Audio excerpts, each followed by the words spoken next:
खरोखर एक भावनिक नातं आणि एक कुटुंब म्हणून आपण त्या ठिकाणी काम करतोय. अनेक प्रश्न काही मंडळींनी मला मागच्या 4 दिवसांमध्ये विचारले. आताही आपण काही मंडळींनी उल्लेख केला. परंतु मला एक 2 शब्दामध्ये, कारण पत्रकारांना आपण 1 वाजताची वेळ दिली होती. आता ऑलरेडी 2 वाजायला आलेत. त्यामुळे मला एकच विनंती आपल्या सगळ्यांना करायची आहे. आपल्या सगळ्यांशी, काही जणांशी प्रत्यक्ष अप्रत्यक्ष सगळ्यांशी संवाद साधता आला नाही, सगळ्यांच्यापर्यंत पोहोचता आलं नाही. म्हणून आज आपला हा संवाद मेळावा त्या ठिकाणी ठेवला आपल्या सगळ्यांच्या बरोबर बोलायला. कारण कुठल्या तरी निर्णयाप्रत येणं आपल्याला सगळ्यांना आवश्यक होतं. तुमच्या सगळ्यांच्या अपार कष्टामुळे, जिद्दीमुळे आणि चिकाटीमुळे 2019ला पुरंदर तालुक्याचं लोकप्रतिनिधी होण्याची संधी मला त्या ठिकाणी मिळाली. त्यावेळेस आपल्याला आठवत असेल की पहिल्या दिवशी त्या ठिकाणी मी घोषणा केली होती की आमदार मी नाहीये तर आपण सगळी मंडळी आहोत. काही प्रक्रिया करत असताना आघाडीच्या राजकारणामध्ये काय होतं हे आज नाही, आपण गेली 37, 38, 40 वर्ष त्या ठिकाणी भोगतो आहोत. आपण सगळ्याच मंडळीत, म्हणजे केवळ कैलासवासी चंदूकाका जगतापांनी किंवा मी विधानसभेनं नाही भोगलं, तर ती पंचायत समिती असेल, जिल्हा परिषद असेल, नगरपालिका असेल, मार्केट, प्रत्येक गोष्टीमध्ये आपण त्या ठिकाणी भोगलंय, ग्रामपंचायत असेल. परंतु आपण नेहमी म्हटलं की आपण विचारांच्या बरोबर कुठेतरी एकत्र गेलं पाहिजे आणि आपले विचार आणि काहींचे विचार एकत्र घेऊन जर आपण गेलो तर आपण या गावामध्ये, तालुक्यामध्ये, भागामध्ये, पंचायत समितीमध्ये त्या ठिकाणी प्रतिनिधित्व करू शकतो. आणि ती भावना ठेवून आपण नेहमी आघाडीच्या राजकारणाकडे त्या ठिकाणी गेलो. तुम्हाला सगळ्यांना कल्पना आहे, महेश अण्णांनी सांगितलं, 2009 पासून 2014 पर्यंत आपण स्पष्टपणे एक दिशा सक्षमपणे आपल्या सगळ्यांच्या जीवावरती पकडून त्या ठिकाणी गेलो आणि 15 पासून आपण थोडासा परत एकदा कल वळवला आणि आघाडीच्या राजकारणामध्ये गेलो. तालुक्याचा इतिहास आपल्या सगळ्यांना माहिती आहे, मी सांगायची गरज नाही. 1980ला ज्यावेळेस काकांनी काँग्रेस पक्षामध्ये, मला वाटतं 79ला कोठडे साहेब इथे साक्षीदार आहेत, 79ला प्रवेश केला आणि त्यानंतर पहिल्यांदा 1980ला तालुक्यामध्ये बदल झाला. त्यानंतर पुन्हा एकदा आघाडीसारखा संघर्ष या तालुक्यामध्ये सातत्याने राहिला. कितीतरी पराभव आणि कितीतरी पाणी जमिनीखालनं मुरलं गेलं, परंतु त्या ठिकाणी न खचता कैलासवासी काकांनी नेहमी सांगितलं, आपल्या सगळ्यांना बरोबर घेऊन विविध संस्थांच्या माध्यमातून आपल्या स्वतःच्या संघटनात्मक कौशल्यातून तुम्ही आम्ही सगळेजण खरं म्हणजे संस्थात्मक जगलो. आज काका आपल्यामध्ये नाहीयेत, परंतु त्यांनी उभ्या केलेल्या आपल्या सगळ्यांच्या मदतीने ज्या संस्था आहेत, ती तुमची माझी ओळख आहे. आपण सगळी मंडळी एकत्रित काम करत असताना संस्थात्मक काम आपण केले. कधी राजकारण तुम्ही किंवा मी कधी केलं नाही. आपण नेहमी काय म्हणत राहिले की आपल्याला प्रगतीच्या दिशेने जायचंय. भांडत बसलो तर आपण तिथेच थांबणार आहे. आपण जर पुढे जायचंय तर संघर्षातनं निर्मिती करत गेलं पाहिजे. मला आठवते काका नेहमी मला म्हणायचे, 1985ला ज्यावेळेस काकांना डावललं गेलं, 88ला त्या ठिकाणी शिवाय शिक्षण प्रसारक मंडळासारखी एक चांगली संस्था तुम्हाला सर्वांना बरोबर घेऊन त्या ठिकाणी उभी राहिली. 1990च्या नंतर पुन्हा डावललं गेल्यानंतर त्या ठिकाणी पुरंदर नागरी सहकारी पतसंस्था असेल, शरद कृषी विकास प्रतिष्ठान असेल, अशा माध्यमातून समाजापर्यंत जायचं, समाज माणसापर्यंत जायचं, तालुक्यातल्या प्रत्येक गावापर्यंत जायचा प्रयत्न आदरणीय काकांनी केला. 1995ला प्रयत्न झाला, परंतु पुन्हा एकदा काय झालं याचं उहापोह मी आज करणार नाही, परंतु तिथेही अपयश आल्यानंतर आदरणीय काका थांबले नाही आणि काय म्हटले, सोपान काका सहकारी बँकेची स्थापना त्या ठिकाणी झाली. आज जी केवळ महाराष्ट्रामध्ये नाही तर देशामध्ये बँक ऑन व्हील्सच्या माध्यमातून आपण सगळी मंडळी पोहोचलो. ह्याचं श्रेय काकांचं नेतृत्व होतं, परंतु तुम्ही सगळी मंडळी पराभवाला कधीही न खचता आपण सगळ्या मंडळींनी दाखवून दिलं की पुरंदर तालुक्यातला आदरणीय चंदूकाका जगतापांच्या विचारांचा आपला सगळा जो परिवार आहे हा आपण संस्थात्मक जगतो. आपण थांबत नाही. एखादा पराजय आला तरी कधी थांबलो नाही. आपण सातत्याने नवीन मार्ग काढत नव्या नव्या गोष्टी करत गेलो आणि समाजापर्यंत जिथं जिथं त्रुटी होत्या त्या पूर्ण करायचा प्रयत्न तुम्ही आम्ही सगळ्यांनी त्या ठिकाणी केला. आज ह्या त्रुटी पूर्ण करत असताना आपण बघितलं असेल की त्याच्यानंतर 99ला सोपन काका बँकेची स्थापना झाली. 99ला काही बदल झाले ते अण्णांनी सांगितलं. 2004चा पुरंदर तालुक्याचा निकाल तर तुम्हाला सगळ्यांना माहिती आहे. त्या काळामध्ये खरं म्हणजे काय घडलं, 8 महिने आदरणीय काकांना संधी मिळाली, त्यातही विधान परिषदेसारख्या ठिकाणी त्यांनी आपली स्वतःची कामकाजाची चमक दाखवली. त्यानंतर पराजय झाला काका, त्या ठिकाणी आरोग्य त्यांचं बिघडत गेलं त्याच्यानंतर थोडं थोडं करून. परंतु ज्यावेळेस आम्ही चिडायचो, मी असेल, माझे बंधू असतील, आपल्या परिवारातले सगळे सदस्य, काका काय म्हणायचे, बरं झालं मी आमदार झालो नाही, माझा मुलगा हा अधिकारी झाला, माझ्या संस्था मोठ्या झाल्या आणि ती खरी पावती. आणि म्हणून मला आपल्या सगळ्यांना सांगायचं, आपण जगाला सांगितलं पाहिजे की कुठल्या सत्तेसाठी नाही, कुठल्या राजकारणासाठी नाही, आम्ही पुरंदर हवेलीच्या परिवारासाठी काम करतोय. आणि त्याच्यासाठी आजचा हा निर्णय आपण त्या ठिकाणी घेतोय. कारण बस झाला आघाडीचं राजकारण. आता आपल्याला आपल्या परिवाराला आता कुठेतरी अशी सोयरीक केली पाहिजे, बरोबर ना. आणि ती सोयरीक आहे ना, पत्रकार बंधूंच्यासाठी मला सांगायचंय, ही कुठल्याही हुंड्याची व्हायची, ही सोयरीक दोन परिवारांना एकत्र करणारी.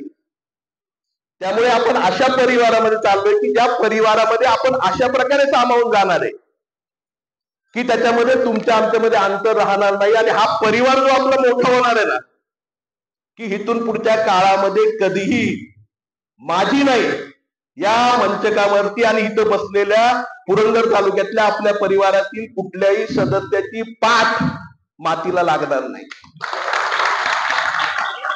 आणि हे सगळे ओळखून आहेत. किती पारदर्शकपणे, प्रामाणिकपणे, कुणीतरी मागाशी म्हटलं माझा स्वभाव नाही, तुमचा जो आहे ना. कारण काय असतं माहितीये का, शेवटी आई वडील जे पेरतात ना, ते मुलगा दाखवतो. तुम्ही सगळे मंडळी माझ्यासाठी प्रेमाने आई वडील आहात. केवळ मी चंदू काकांचा आणि आनंदी काकींचा मुलगा नाहीये, तुमच्या सगळ्यांच्या परिवारातील सदस्य आहे. तुम्ही जे जे पेरलं, तुम्ही मला प्रेम दिलं, प्रेम दाखवायला लावलं समाजाला, तेच मी द्यायचं काम केलंय. आणि त्यामुळे मला वाटतंय की इथून पुढच्या काळामध्ये या गोष्टींचा उहापोह करण्यापेक्षा येणाऱ्या काळामध्ये ज्या परिवारामध्ये आपण चाललोय, आपण का निवडला परिवार, कारण ज्या परिवारातून आपण जातो आहोत त्या परिवारामध्ये पूर्वीच्या काळामध्ये एक संस्थात्मक काम होतं. कोठाडे साहेब त्याचं जिवंत उदाहरण, कारण माझ्या अगोदर, जन्माच्या अगोदर पासून त्या ठिकाणी काम करत होते. आज आपण जात असताना दुसऱ्या परिवारामध्ये सुद्धा संस्थात्मक काम, इन्स्टिट्यूशनल काम, संघटनात्मक काम, तिथे आपण संजय जगताप म्हणून नाही जाते, आपला सगळ्यांचा एकत्रित कुटुंब म्हणून एका कुटुंबामध्ये प्रवेश करतो आहोत. आणि मला निश्चितपणे खात्री आहे त्या ठिकाणी प्रत्येक सर्वसामान्य कार्यकर्त्याला, सूरज जो मगाशी बोलला किंवा आपण सगळेजण बोलला, त्या प्रत्येकाला न्याय देण्याचं काम, तळागाळापर्यंत प्रत्येक विषय की ज्या भावनिकपणे आपल्या गायकवाड ताई, आज त्या परिवारामध्ये काय म्हटलं जातं, आज तुम्ही ऐकलं असेल, म्हणजे मी म्हणणार नाही किंवा कोणीतरी म्हणेल की लगेच आता तुमची भाषा बदलली आणि आपण देवेंद्रजींच्या बद्दल सांगायला लागला. परंतु खरोखर मी एक 10-15 दिवसांपूर्वी त्यांचा विचार ऐकला. समाजामध्ये सामाजिक समरसता आणायचा प्रामुख्याने मुद्दा हा ज्या परिवारामध्ये आपण जातो आहोत, भारतीय जनता पक्षाच्या त्या परिवाराचा आहे. आणि त्याचं जिवंत उदाहरण जर बघितलं तर आपल्या कुंभारवाडनाचा सरपंच आहे. का मी म्हणतो, आपल्या सगळ्यांना माहिती आहे पद्मविभूषण सिंधुताई सपकाळ यांची ती कन्या. परंतु आज मोठेपणा किती असेल कुंभारवाड गावचा की त्या कन्येला ज्यांना सिंधुताईंनी बोलवलं, दत्तक घेतलं, वाढवलं, त्या कन्येला गावचं सरपंच पद बहाल करणं हे तुम्हालाही माहिती आहे की किती महत्वाचं आहे. त्यांना सामावून घेणं आणि अशा प्रकारे जे ध्येय धोरण ज्या कुटुंबामध्ये आपण जातो त्या कुटुंबाचं ध्येय धोरण आहे समरसतेने सर्व समाजाला, प्रत्येक परिवाराला, प्रत्येक व्यक्तीला त्या ठिकाणी एकत्रितपणे त्यांची उपासनेची पद्धत कुठली असू द्यात, परंतु ते एकत्रितपणे एका छताखाली समरस झाले पाहिजे. ही भूमिका त्या ठिकाणी त्या संघटनेची, त्या ठिकाणी त्या पक्षाची आहे, त्या परिवाराची आहे. आणि म्हणून त्या ठिकाणी त्या परिवारामध्ये जाण्याचा निर्णय तुम्ही आम्ही सगळ्यांनी घेतलाय. कारण संघर्षाची पार्श्वभूमी तुम्हाला सगळ्यांना 40-50 वर्षाची. आज मला निश्चितपणे वाटतं की इथून पुढच्या काळामध्ये सक्षमतेने, काहींनी मगाशी विषय मांडला विमानतळाचा, तुम्ही बघितलं असेल गेली अनेक वर्ष सत्तेच्या अगोदर सुद्धा, नंतर आपण प्रतिनिधी केल्यानंतर सुद्धा सातत्याने तो विषय आपण मांडला. आपलं काय मत आहे? संवाद झाला पाहिजे, जे शेतकऱ्यांना हवंय ते झालं पाहिजे, जे गावकऱ्यांना हवंय ते झालं पाहिजे. पण त्याचबरोबर पुरंदर तालुक्यामध्ये योग्य ठिकाणी, ज्या ठिकाणी लोकांचा सहभाग असेल, शेतकऱ्यांचा सहभाग असेल, त्या ठिकाणी विमानतळ झालं पाहिजे. आणि तुम्ही बघितलं असेल 1995 पासून रखडलेला पुण्यापासून जेजुरी मार्गे पंढरपूर पर्यंतचा रस्ता केवळ संवादातून एकही केस न होता तो रस्ता पूर्ण झालेला तुम्ही बघितलाय. हा आपला कामाचा दृष्टिकोन आहे. त्यामुळे सगळ्या गोष्टी संवादातून लोकांना पटल्याशिवाय आणि विकासाचा एक ध्येय घेऊन आपल्याला सगळ्यांना पुढे जायचं. गुंजवणीच्या बाबतीमध्येही तेच मत आहे. मी मागच्या आठवड्यामध्ये आदरणीय मुख्यमंत्री देवेंद्रजींना प्रदेशाध्यक्षांच्या बरोबर भेटलो या संदर्भामध्ये. त्यावेळेस मी सांगितलं की माझ्या तालुक्यातला सगळ्यात पहिला प्रश्न आहे. आज जर बघितलं, आज पेपरला आपण सगळ्यांनी हेडलाईन वाचली असेल, पुरंदर तालुक्यातले आज सगळी धरणं 100% झालेत. आपलं घोरवडीचं राहिलं होतं तेही 100% काल परवा त्या ठिकाणी पूर्ण झाले. आणि ही रचना आपल्याला त्या ठिकाणी करायचंय. गुंजवणीचं योग्य नियोजन. आज गुंजवणी खोऱ्यातलं पाणी त्या ठिकाणी परिंच्यापासून वाल्ल्यापर्यंत आता चालू आहे. ती योजना मंजूर आहे. काही पाणी आपल्याकडे वरती आपल्या कार्याच्या पठारावरती त्या ठिकाणी येत आहे.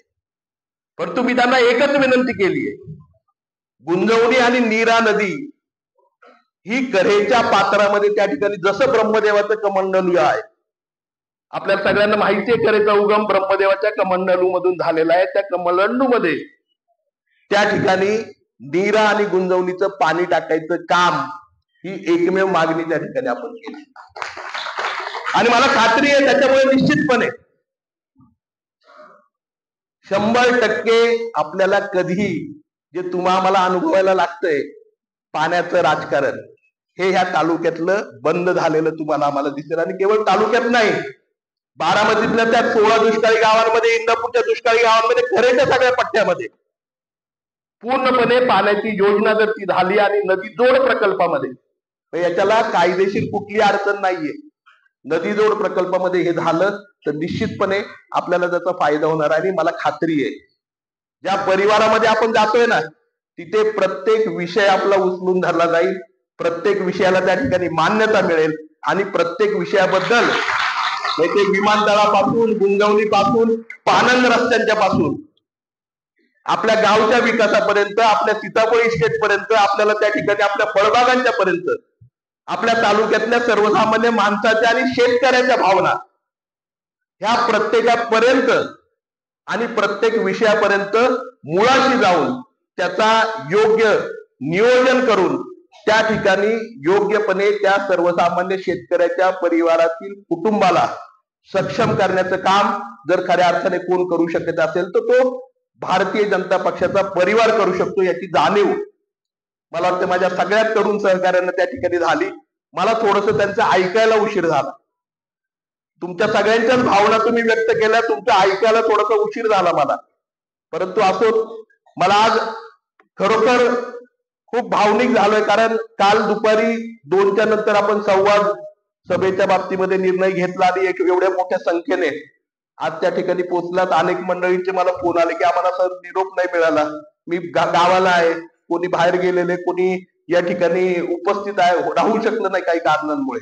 परंतु मला एक निश्चितपणे आनंद आहे की आपल्या परिवारातील सगळे सदस्य सक्षमपणे आपण एका विचारांबरोबर निश्चितपने जाऊ. उद्याच्या 16 तारखेला अनेक प्रश्न मी पत्रकार परिषदेपुढे मांडेल सविस्तर, कारण बराच वेळ झालाय, पत्रकारही थांबले आणि आपणही खूप जण आले, अजून खूप लोकांना आपल्या बोलायचं होतं, परंतु सगळ्यांना त्या ठिकाणी बोलता आलं नाही. तर मला आपल्या सगळ्यांना त्या गोष्टी सविस्तरपणे पत्रकारांच्या समोर बोलू द्यात. उद्याच्या 16 तारखेला भारतीय जनता पक्षाचे प्रदेशाध्यक्ष आदरणीय रवींद्रदादा चव्हाण साहेब हे त्या ठिकाणी पक्ष प्रवेशासाठी येत आहेत. आणि या ठिकाणी पक्ष प्रवेश होणार आहे, तो पक्ष प्रवेश संजय जगतापांचा नाही, तो पक्ष प्रवेश हा आपल्या कुटुंबाचा त्या ठिकाणी आहे. आणि तो पक्ष प्रवेश कुठल्या परिवारामध्ये नाहीये, तर दोन्ही परिवारांचं मनोमिलन हा कार्यक्रम त्या ठिकाणी आहे. आणि त्यामुळे निश्चितपणे आपल्या सगळ्यांना मी नम्रपणे विनंती करेन, या मनोमिलनाच्या कार्यक्रमासाठी, आपल्या ह्या सोयरिकीसाठी तुम्ही सर्वांनी त्या ठिकाणी तळागाळापर्यंतच्या प्रत्येक कार्यकर्त्यापर्यंत, प्रत्येक सर्वसामान्य माणसापर्यंत जाऊन मोठ्या संख्येने आपण त्या ठिकाणी पालखी तळावरती उद्याच्या कार्यक्रमासाठी उपस्थित राहू. आता या ठिकाणी संजय राव, आदरणीय पिलू शेठ, संदीप शेठ, आदरणीय अण्णा कदम, सगळी हवेलीतली मंडळी, वडकीकर मंडळी सगळी उपस्थित आहेत. या सगळ्यांच्यासाठी सांगू इच्छितो, ज्या प्रश्नाला 2019ला आमदार झाल्यानंतर एमजीपीच्या माध्यमातून एक प्रस्ताव मी त्या ठिकाणी जिल्ह्याच्या पातळीवरती मांडला की दक्षिण पुण्याची पाणी योजना जी आंबेगाव पासून त्या ठिकाणी कोळेवाडी पासून ते फुरसुंगीच्या शेवाळवाडी पर्यंत व्हावी, त्याच्यासाठी अमृत 2 मधनं त्या काळामध्ये नव्याने ती योजना होत होती, ती सगळी गावं ग्रामीण भागामध्ये होती. त्यावेळेस मी त्या ठिकाणी एमजीपीच्या माध्यमातून मांडला होता की जलजीवन मधून ते पाण्याची योजना व्हावी. तो प्रस्तावही एमजीपीच्या माध्यमातून केला. दुर्दैवाने तो प्रस्ताव जिल्ह्याच्या पुढेच गेला नाही. त्यानंतर आपण बघितलं असेल ही सगळी गावं 2020-21 ला त्या ठिकाणी पुणे महानगरपालिकेमध्ये गेली. त्यानंतर पुन्हा एकदा तो प्रस्ताव मी रेटला आणि अमृत 2 मधनं, ज्याप्रमाणे जेजुरी आणि सासवडसाठी आपण पाण्याची योजना केली, तशी अमृत 2 मधनं ती योजना बसवावी म्हणून खूप प्रयत्न मी खरं म्हणजे हवेलीकरांच्यासाठी केला. कारण मी नेहमी म्हणायचो, हवेलीला फक्त 2 प्रश्न आहेत, एक रस्त्यांचं नेटवर्क, दुसरं पाण्याचा प्रश्न, आणि तिसरा असेल तो टॅक्सचा प्रश्न. छोटे प्रश्न हो. आज मी काल परवा म्हणजे 1 महिन्यापूर्वी ज्यावेळेस भेटलो आदरणीय मुख्यमंत्री महोदयांना आणि चर्चा चालू होती, फक्त काही नाही. आज तुम्ही सासवड नगरपालिकेने बघितलं असेल, जेजुरी नगरपालिकेने बघितलं असेल, फुरसुंगी उरोळीच्या नगरपालिकेने बघितलं असेल, किंवा महानगरपालिकेच्या भागाने बघितलं असेल, शास्तीकराला म्हणजे दंड आणि व्याजाला 2 मिनिटांमध्ये त्या ठिकाणी मंजुरी त्यांनी दिली. आणि आज सगळ्या नगरपालिका महानगरपालिकांमध्ये ते पत्र आलं आणि शास्तीकर त्या ठिकाणी बसला. हे काय मला काहीतरी पद द्या म्हणून नाही मागितलं. या नगरपालिका क्षेत्रामधील, महानगरपालिका क्षेत्रामधील आणि प्रत्येक लोकांना जो काही टॅक्सचा भाग होता तो कमी करण्यासाठी मागितला आणि त्याला क्षणिक मंजुरी देण्याचं काम आताच्या काळामध्ये झालं. मी जे लोकप्रतिनिधी असताना करू शकलो नाही. आपल्या दक्षिण हवेलीच्या पाण्याच्या योजनेच्या बाबतीतही त्यांनी तत्काळ सांगितलं, तू निर्णय घे लगेचच्या लगेच, त्याच्याबाबतच्या बैठका, त्याच्याबाबतचं नियोजन आपण करू की निश्चितपणे या तालुक्यामधल्या प्रत्येक गावापर्यंत शुद्ध चांगलं पाणी, पुरंदर हवेलीमध्ये जे जे प्रश्न आहेत, मग ते पाणंद रस्त्यांचे असतील, गावाच्या अंतर्गत रस्त्यांचे असतील, पिण्याच्या पाण्याचे असतील. आज बघितलं असेल पिण्याच्या अनेक जलजीवनच्या योजना डिसेंबर पासून ठप्प पडल्यात. आपण आखली होती योजना, मगाशी राजुरीचे मंडळी बोलले त्या ठिकाणी की त्या ठिकाणी पाणी साठवण्याचं, पिण्याच्या पाण्याच्या साठवणुकीची व्यवस्था करावी, जशी नीरेमध्ये झाली. अशा सगळ्या गोष्टी आहेत, कितीतरी गोष्टी आहेत. पण काय झालं, नोव्हेंबरच्या नंतर ज्यावेळेस आपला पाय उतार झाला, त्यानंतर या तालुक्याचा काय कामकाजाचा आढावा आहे त्याच्याबद्दल मी आता बोलणार नाही, कारण आपण एका परिवारामध्ये चाललेलो आहोत. टीका मला कुठल्याही बद्दल करायची नाहीये. मला फक्त एक प्रामाणिकपणे सांगायचं की जिथे जिथे त्या ठिकाणी आपण काम केलं ते प्रामाणिकपणे आणि तळमळीने करायचा प्रयत्न केलेला आहे. कैलासवासी मला अनेक जण म्हटले, कैलासवासी काकांनी त्या ठिकाणी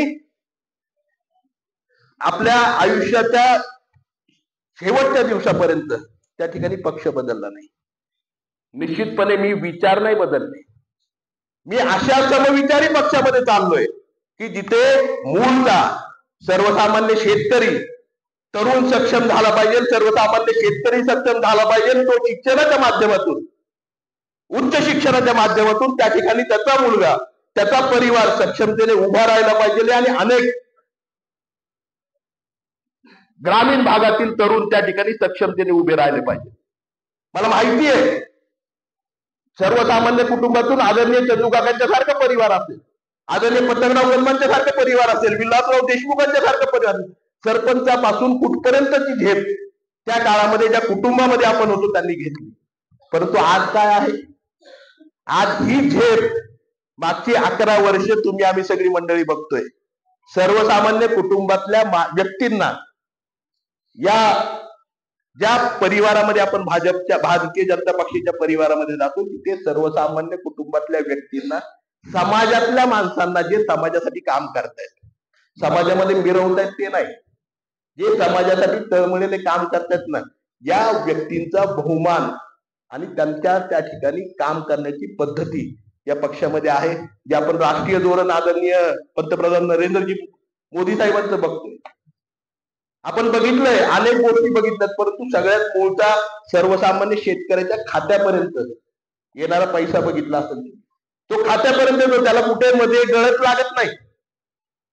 ह्या ज्या भूमिका आहेत, सर्वसामान्य माणसासाठीचे राष्ट्रीय धोरण आहे, विकासासाठी जे राष्ट्रीय धोरण आहे, ते निश्चितपणे तुम्हा आम्हा सगळ्यांना त्या ठिकाणी उत्स्फूर्त करणार आहे. आणि म्हणून या परिवाराची निवड मला वाटतं आपण सगळ्यांनी केली, आपण सगळ्यांनी तो आग्रह धरला आणि म्हणून हा निर्णय घेतला. असो, अधिकचं बोलण्यापेक्षा बोलण्यासारखे खूप विषय आहेत.